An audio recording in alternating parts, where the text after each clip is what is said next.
namanya nasi megono, ini khas. Aku lagi menyusun penelitian tentang sejarah megono. Oh.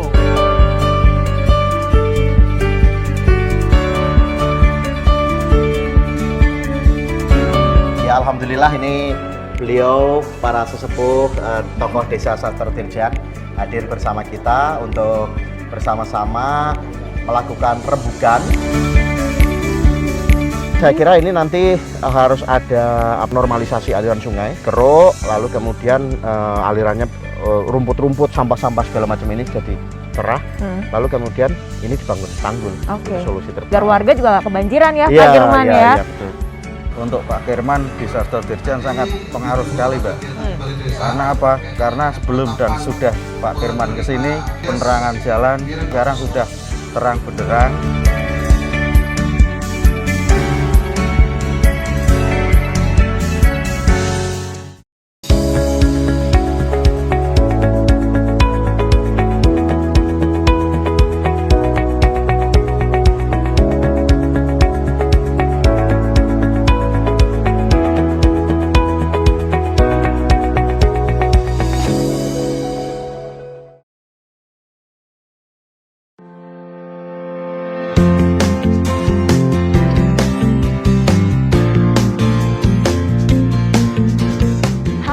Berjumpa lagi bersama saya Septiana Devi. Pagi ini saya sedang berolahraga, tapi di Kabupaten Pekalongan, tepatnya di Alun-Alun Kajen. Kabarnya ada Wakil Ketua DPRD Provinsi Jawa Tengah yang hari ini juga berolahraga di sekitaran Alun-Alun Kajen, Kabupaten Pekalongan. Langsung kita ikuti sosok beliau dan keseharian beliau hari ini proaktif. Terus naiknya angka penularan COVID-19 di tanah air tentu menjadi kewaspadaan bagi kita semua pemirsa. Selain harus selalu disiplin menerapkan protokol kesehatan, menjaga imunitas dan daya tahan tubuh harus terus kita jaga. Berolahraga tentu jadi salah satu cara yang efektif agar tubuh kita selalu sehat dan prima. Dalam episode proaktif kali ini, kita akan mengajak pemirsa untuk mengunjungi, berkeliling, melihat keindahan Kabupaten Pekalongan dengan bersepeda. Tentu saja masih bersama salah satu wakil rakyat dari DPRD Provinsi Jawa Tengah yang berasal dari Dapil Jateng 13 yakni Kabupaten Pekalongan, Kota Pekalongan, dan Kabupaten Batang. Ya, beliau adalah Bapak Sukirman yang saat ini menjabat sebagai Wakil Ketua DPRD Provinsi Jawa Tengah. Bersama sejumlah komunitas sepeda di Kabupaten Pekalongan, legislator dari fraksi PKB DPRD Provinsi Jawa Tengah ini berkeliling mengunjungi sejumlah tempat-tempat ikonik dan sesekali berfoto bersama. Segarnya udara pagi, hijaunya hamparan sawah, serta rimbunnya pepohonan di sepanjang jalan begitu menyejukkan mata kita. Tak terasa 12 km telah ditempuh hingga sampai rute terakhir di salah satu sudut alun-alun Kajen, yakni tempat makan khas asal Pekalongan, nasi megono. Ya, nasi megono adalah salah satu makanan khas Pekalongan. Nasi megono terdiri atas nasi yang di atasnya diberikan cacahan nangka muda yang dicampur dengan parutan kelapa serta bumbu-bumbu lainnya. Biasanya nasi megono biasa disajikan dengan mendoan dan kerupuk serta berbagai lauk seperti tahu, ikan, hingga ayam. Pokoknya nikmat habis. Kita akan berbincang langsung bersama dengan Wakil Ketua DPRD Provinsi Jawa Tengah Bapak Haji Sukirman yang saat ini sedang menyantap makanan khas dari Pekalongan. Pak Sukirman, selamat pagi Bapak. Apa kabar? Baik. Iya. Sini duduk. Iya, selamat pagi. Waduh. Sini santai. Ini lagi menikmati kuliner khas dari Pekalongan ya Bapak? Iya. Oke. Nah ini namanya nasi megono, ini khas. Ini bapak-bapak ini senior-senior saya di Pekalongan, sesepuh-sepuh di Kabupaten Pekalongan, tokoh-tokoh. Alhamdulillah bisa ketemu pagi ini. Ini khas sekali karena kita sarapan dari kecil itu ini terus. Nasi megono terus nasi ya? Megono terus. Karena Pak Sukirman juga asli Pekalongan ya Ya. Bapak ya? Oh, Coba oke. kita buka pelan-pelan ya. Langsung ya, kita coba nih pemirsa biar melihat juga. Udah pernah makan? Belum pernah Bapak, nasi Nanti. megono ya? Nah ini kita buka pelan-pelan. Nah ini udah sangat populer sesungguhnya. Ini nasi, ini apa namanya, gori ya Pak ya? Atau nangka muda ya? Nangka muda, apa namanya, yang muda-muda itu memang enak sih ya. Terus ada urapannya, ada urapan kelapanya dan seterusnya. Oke, Nah, jadi itu. ini adalah salah satu menu wajib kalau Bapak berkunjung ke dapil Bapak. Ya, salah satu menu wajib. Kelangenan ya. Tapi ini di beberapa kota juga sudah ada. Di Semarang ada outletnya juga udah mulai ada 1-2 titik. Oke. Nah Mbak, aku Hah? juga lagi info nih ke Mbak siapa tadi ya? Devi Bapak. Mbak Devi. Aku lagi menyusun penelitian tentang sejarah Megono. Oh. Saya yakin bapak-bapak ini juga paham. Jadi sejarah Megono itu ada cerita yang turun temurun, gitu ya, cerita rakyat turun temurun. Itu ternyata ini juga digunakan untuk bekal makanan ketika pasukan Diponegoro melawan penjajah. Bekalnya Ada adalah nih, nasi iya. Megono. Tapi sedang kita teliti penelitian. Jadi nanti kita akan melakukan penelitian ke sesepuh-sesepuh, ke pemerintah kabupaten dan seterusnya, asal muasal Megono dan mengapa akhirnya menjadi ciri khas identitas Kabupaten Pekalongan. Dari Pekalongan Iya, ya. Nah, iya. biasanya kalau makan Megono ini lauknya apa, Pak? Ini nih, lauknya ini. ya. Sebenarnya kalau secara umum makan kayak gini aja sama kerupuk itu udah nikmat ya. Udah nikmat sekali Iya. begitu. Nah, ini tapi apalagi ditambah ini. Kalau ini udah perkembangan modern sekarang ya, ada ayam, ada ikan ini ikan-ikan. Nah, kerupuknya ini khas juga. Oh, Nah, khas dari Pekalongan iya. ya.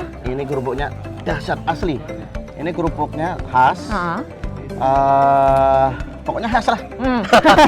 Khas dari Pekalongan Khas ya. dari Pekalongan. Oke, baik. Terus ikannya ini ikan sungai.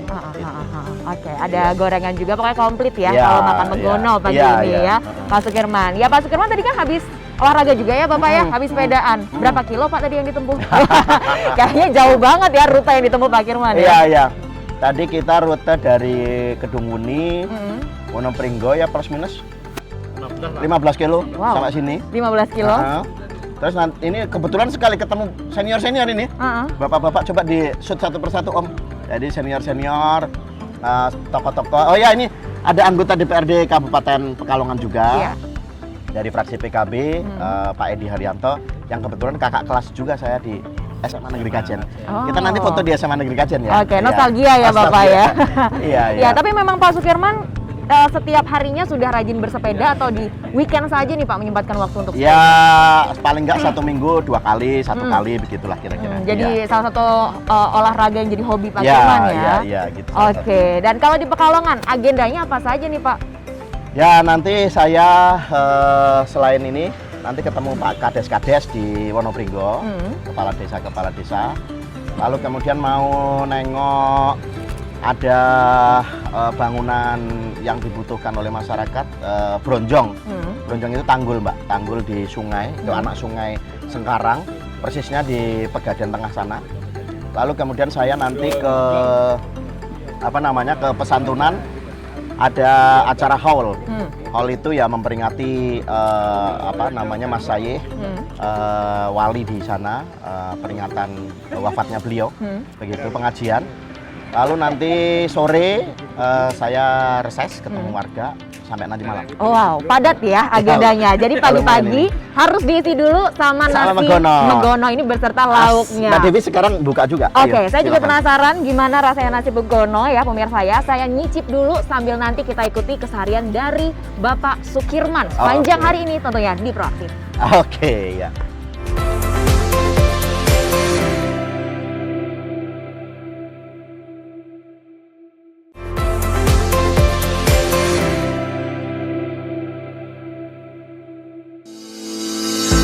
Usai sarapan menguatkan pondasi, perjalanan kita berlanjut ke Kecamatan Wonopringgo, Kabupaten Pekalongan untuk bertemu sejumlah tokoh masyarakat.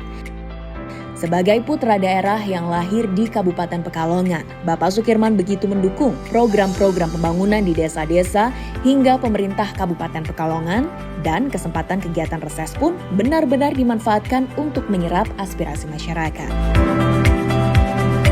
Pemirsa, saat ini kita sudah berada di kantor Kecamatan Wonopringgo di Kabupaten Pekalongan. Dan tentunya masih bersama Pak Sukirman. Dan kali ini kita nggak hanya berdua saja ya Bapak ya. Karena hari ini kita akan mendengarkan aspirasi dari para lurah nih yang ada di Kecamatan Wonopringgo. Dan tentunya ada Bu Camat dari Wonopringgo. Kita ini mendengarkan aspirasi dari Pak Lurah dulu ya Bapak ya. Mungkin apa yang ingin disampaikan nih, mumpung ada wakil rakyat ya, mampir nih Pak Sukirman, mampir ke Pekalongan. Jadi gini Pak Kirman ya, Ya. saya mengucapkan terima kasih pada Pak Kirman. Pak Kirman telah membantu Oke. aspirasi masjid saya. Oh, majelis ya? Masjid. Oh, masjid.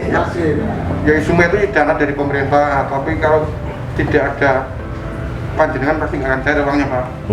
Lagi saya terima kasih. Nah, untuk bantuan aspirasi selanjutnya ya terserah Pak Kirman. Ya. Mau dikasih alhamdulillah, nggak dikasih kan. Terima kasih.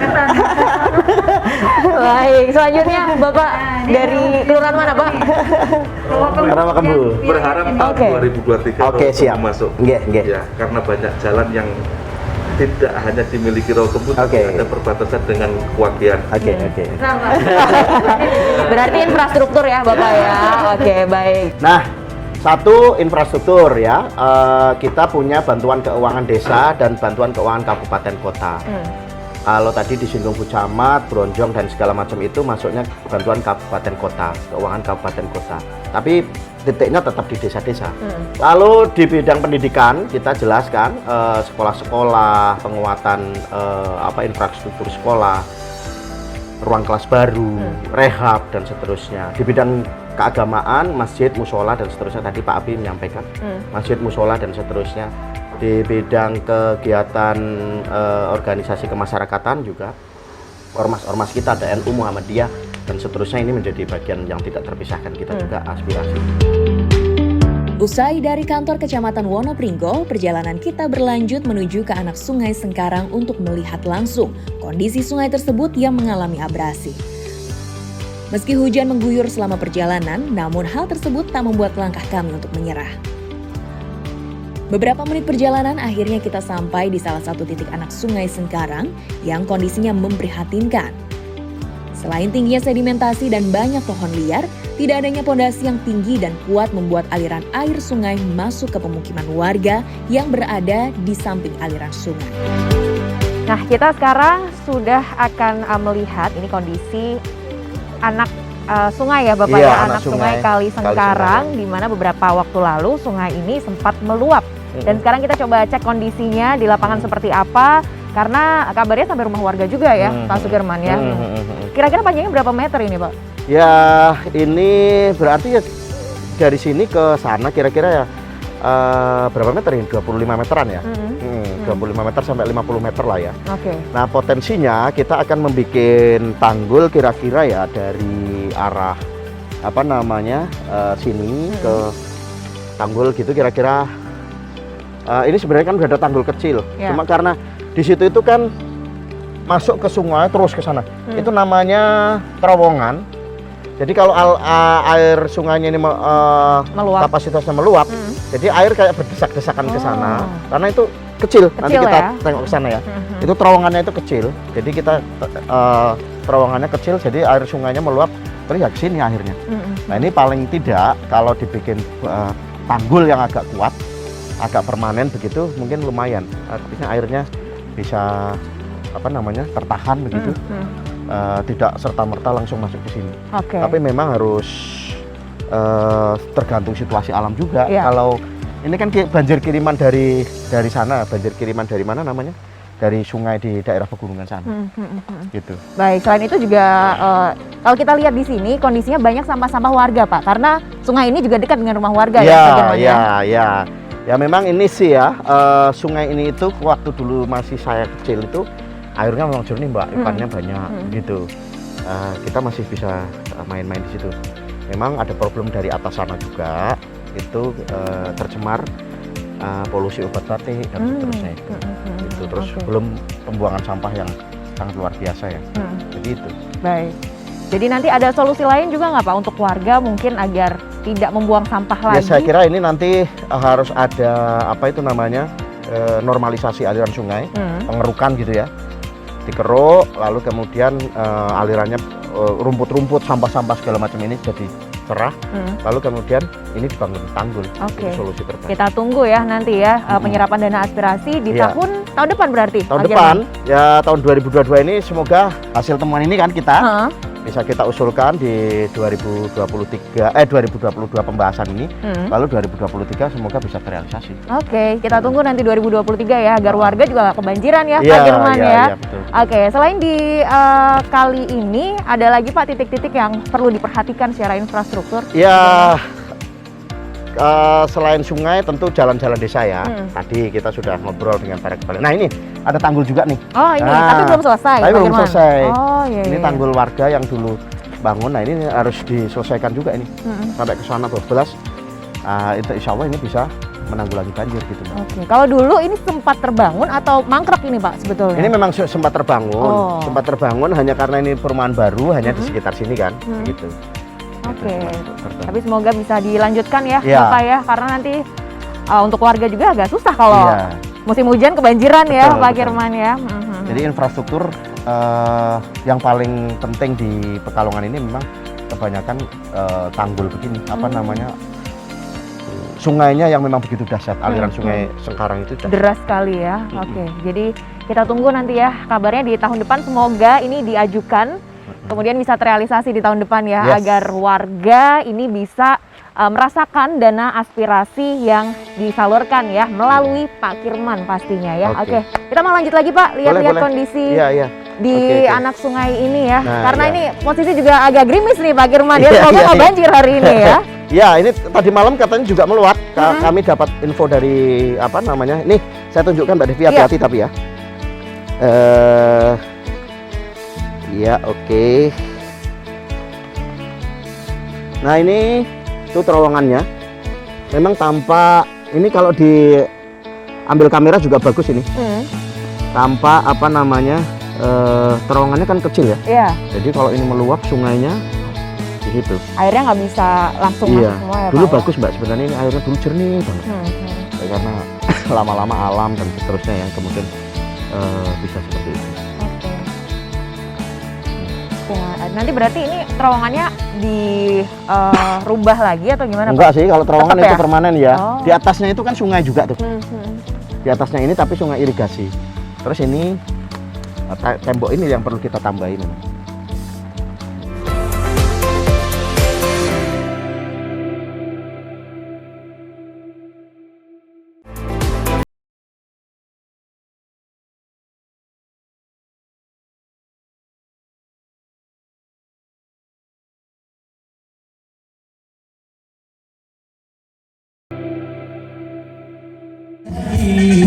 Masih di Kabupaten Pekalongan, kegiatan Bapak Sukirman selanjutnya adalah menghadiri haul Syekh Rogobayan, Nyai Siti Rokoyah, dan sesepuh desa Madukaran, Kecamatan Kedungmuni, Kabupaten Pekalongan. Pemirsa, saat ini di belakang saya sedang berlangsung haul Syekh Rogobayan, Nyai Siti Rokoyah, dan sesepuh desa Madukarang, Kecamatan Kedungmuni, Kabupaten Pekalongan, Provinsi Jawa Tengah yang langsung dihadiri oleh Wakil Ketua DPRD Provinsi Jawa Tengah Bapak Haji Sukirman SS. Kita akan ikuti bagaimana perjalanan haul hari ini. Syekh Rogobayan sendiri merupakan seorang ulama yang diperkirakan dari Kerajaan Mataram dan hidup pada zaman Pangeran Diponegoro. Bersama ratusan warga desa Madukara, Bapak Sukirman dengan khusyuk memanjatkan doa yang dipimpin oleh ulama setempat. Kondisi bangunan makam yang terus tergerus akibat longsoran sungai menjadi perhatian serius dari Bapak Sukirman. Alhamdulillah, puji syukur kehadirat Allah Subhanahu wa taala, Tuhan yang Maha Esa. Sore hari ini kita sareng-sareng saged berkumpul diparingi nikmat Allah Subhanahu wa taala sehingga bisa ikut bersama-sama menghadiri acara peringatan Isra Mi'raj Nabi Muhammad SAW, sekaligus haul kangge simbah Wali Syekh Rogobayan lan Ibu Nyai Siti Rukiah ingkang minulya. Saya tentu saja tidak matur kata selain mengucap syukur yang sebesar-besarnya saged silaturahim melih kali panjenengan sedaya ingkang kaping kalih nggih mengajak kita semua. Ini situasi alamnya menawi menurut para kiai kita niku tasih boten sangat bersahabat. banjir, corona, dan seterusnya, maka memang Bapak Ibu sekalian menjadi wajib hukumnya kita bersama-sama menjaga diri masing-masing, menahan diri masing-masing, menjaga diri masing-masing, menjaga lingkungan masing-masing, supados kita tetap sehat, kita tetap kuat. Dengan demikian kegiatan-kegiatan, pengajian-pengajian, kegiatan sekolah bisa terselenggara seperti sedia kala. Kegiatan Maulid Nabi di Habib Lutfi umpamanya bisa terselenggara lagi. Kegiatan rutinan Maulid Nabi di Romo Yai Taufik bisa terselenggara lagi. Dibutuhkan kerjasama yang kuat, dibutuhkan tekad yang kuat dari diri kita masing-masing untuk menjaga kita masing-masing supaya tetap sehat dan kuat. Matur nuwun, daerah cekap semanten, mari kita dengarkan bersama-sama maido hasanah saking Romo Kiai Dani Panggabean. Mugi-mugi saged manfaat bagi kita semua. Ihdinas siratal mustaqim, wallahul muwaffiq ila aqwamit thoriq. Wassalamualaikum warahmatullahi wabarakatuh. Kondisi hujan yang terus menerjang sejak pagi hingga sore tak menyurutkan semangat Bapak Sukirman untuk menyapa dan bertemu masyarakat. Perjalanan kita pun berlanjut ke Desa Sastrodirjan, Kabupaten Pekalongan untuk menghadiri acara reses. Di desa yang masyarakatnya masih kental dengan nilai-nilai religi ini, Bapak Sukirman hadir untuk menyerap aspirasi masyarakat. Sebagai wakil rakyat Pekalongan di DPRD Jateng, dengan sabar beliau mendengarkan keluhan dan harapan dari masyarakat, mulai dari pembangunan infrastruktur, bantuan sosial, hingga pendampingan masyarakat. Berbagai masukan dari masyarakat ini nantinya akan disampaikan kepada pemerintah Provinsi Jawa Tengah untuk dapat ditindaklanjuti. Masih dari Kabupaten Pekalongan, pemirsa, kali ini saya berada di Desa Sastrodirjan, Kabupaten Pekalongan. Tentunya masih bersama dengan Bapak Haji Sukirman SS. Pak Kirman, sekarang kita sudah di Sastrodirjan. Hari ini adalah jadwal Bapak reses ya, menyapa warga. Apa saja nanti Pak yang jadi agenda di reses kali ini untuk warga Sastrodirjan? Oke, ya alhamdulillah ini beliau para sesepuh tokoh Desa Sastrodirjan hadir bersama kita untuk bersama-sama melakukan rembugan reses semacam itu. Kami menampung aspirasi mereka, apa yang menjadi problem-problem di Kampung Sastrodirjan, Kecamatan Wonopringgo, Kabupaten Pekalongan ini nanti kita dengarkan. Mungkin mulai dari infrastruktur, lalu kemudian dari pertanian, pendidikan, ekonomi, dan seterusnya. Kita dengarkan sepenuhnya dan kemudian semoga saya bisa berikhtiar untuk menindaklanjutinya. Amin, amin, ya, amin. Ya, Tapi ya. mayoritas warga di sini pekerjaannya sebagai apa? Mayoritas warga di sini tentu saja petani, lalu kemudian ada yang konveksian, pakaian jadi, lalu kemudian ada beberapa tenaga-tenaga pendidik begitu, guru misalnya semacam itu. Itu Mbak Devi. Oke, baik. Nanti kita akan dengarkan ya aspirasi dari warga Desa Sastrodirjan seperti apa, dan nanti semoga bisa dilaksanakan juga ya Bapak ya untuk tugas Bapak selanjutnya memenuhi keinginan-keinginan dari warga di Sastrodirjan ini ya. Terima kasih. Baik, silahkan dilanjutkan. Baik, terima kasih. Pak Sukirman. Masyarakat pun begitu antusias. Mereka berharap Bapak Sukirman dapat memberikan solusi terbaik dari berbagai keluhan masyarakat desa. Nah, sekarang saya sudah bersama dengan salah satu tokoh masyarakat Desa Sastrodirjan, Kabupaten Pekalongan. Di samping saya sudah ada Pak Sabdo. Pak Sabdo, selamat pagi menjelang siang. Selamat siang. Iya, Bapak mungkin sebagai tokoh masyarakat boleh dijelaskan Pak, Desa Sastrodirjan ini seperti apa sebelum dan juga sesudah adanya Pak Kirman ya hadir di desa menyapa warga? Kalau menurut pengalaman saya yang ada di Sastrodirjan ini, untuk Pak Kirman di Sastrodirjan sangat pengaruh sekali, Mbak. Karena apa? Karena sebelum dan sudah Pak Kirman ke sini, kemajuannya dalam segi pembangunan infrastruktur, terus penerangan jalan, segalanya itu maju. Sekarang sudah alhamdulillah di Sastrodirjan terang benderang. Pak Sabdo ini merupakan salah satu tokoh masyarakat yang peduli juga terhadap pemuda-pemuda yang ada di Desa Sastrodirjan. Nah, bagaimana keterlibatan Pak Kirman juga Pak untuk pemuda-pemuda di sini? Untuk pemuda di Sastrodirjan juga dia bagus, bimbingan-bimbingan dari Pak Kirman untuk membimbing Karang Taruna dan anak-anak muda yang kegiatannya seperti Ansor dan Ibnu IBPNU jalan juga. Ya, baik. Terima kasih. Semoga ini bisa terjawab ya oleh Pak Kirman. Setelah Pak Kirman juga reses juga nih Pak di Desa Satro Dirjen ini. Terima kasih juga Pak Sabdo. Semoga Bapak juga sehat selalu dan kita tunggu nanti ya realisasi program-program kerja selanjutnya dari Wakil Ketua DPRD Provinsi Jawa Tengah Bapak Haji Sukirman SS. Kegiatan reses di Desa Sastro Dirjan menjadi penutup proaktif bersama Bapak Sukirman di Kabupaten Pekalongan. Tentu menjadi harapan kita bersama, keberadaan wakil rakyat yang duduk di DPRD Provinsi Jawa Tengah ini menjadi solusi dan penyambung lidah rakyat dalam menyuarakan suara masyarakat, terutama di daerah pemilihan atau dapil di seluruh wilayah Jawa Tengah. Pemirsa, setelah kita mengikuti keseharian dari Bapak Haji Sukirman SS, Wakil Ketua DPRD Provinsi Jawa Tengah, dimulai dari olahraga bersepeda bersama, dilanjutkan makan nasi megono khas dari Pekalongan, kemudian kita lanjut lagi jelajah dari desa ke desa untuk mendengarkan aspirasi warga, dan diakhiri dari desa lagi, kali ini masih di Kabupaten Pekalongan. Dan selesai sudah program proaktif kali ini, kita akan ikuti lagi perjalanan dari wakil-wakil dewan yang lainnya yang tentunya menyuarakan suara rakyat yang nantinya akan menjawab aspirasi dari mereka juga. Dari Kota Santri, Pekalongan, saya Septiana Devi undur diri. Sampai jumpa di program proaktif selanjutnya.